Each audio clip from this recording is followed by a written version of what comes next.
Hey, what's up, everybody?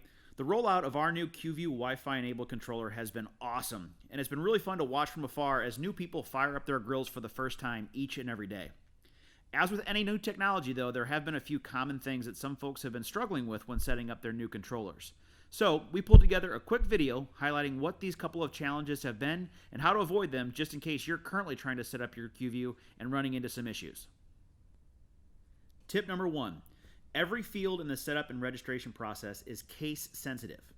For example, when entering the name of your Wi-Fi network, if a letter is uppercase, it must be typed into the setup form as uppercase. As you can see on this screen, if I were to use the top network, Co-Create Wi-Fi, which has a combination of uppercase and lowercase letters, I must enter this exactly as it is when typing it into the network field on the setup screen.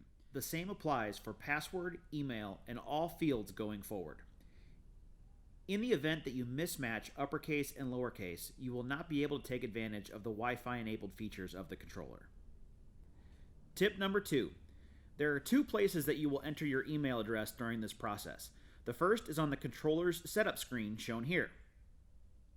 The second is when you are registering your grill on grill.qview.com shown here.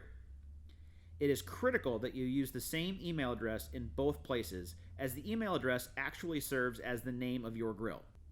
If you enter different email addresses, your grill will not be able to be located on the network, and therefore the Wi-Fi enabled features will be unavailable.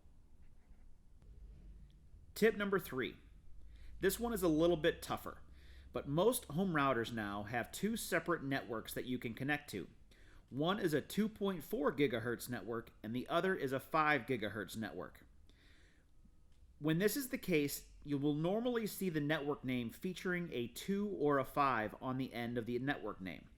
The QView controller will only connect to a 2.4 gigahertz network. So if you have an option on your home router to pick a 2 or a 5, make sure you select the 2. If you attempt to connect to a 5 gigahertz network, unfortunately you will not be able to take advantage of the Wi-Fi enabled features. Tip number 4. When connecting your controller, we recommend doing so with the grill plugged in but not turned on. It's okay to have your grill turned on and it won't cause any problems, but if you plan to cook immediately after connecting your controller, you'll need to turn it off and turn it back on in order for the controller to reset itself. To avoid this, simply connect without turning the grill on.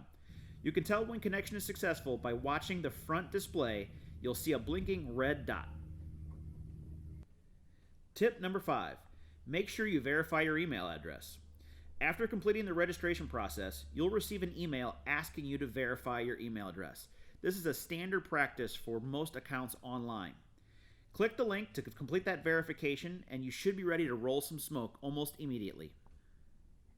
We hope these tips make your connection process an absolute breeze. In the event you run into any issues, though, don't hesitate to give us a call at 573-803-1816 for help troubleshooting.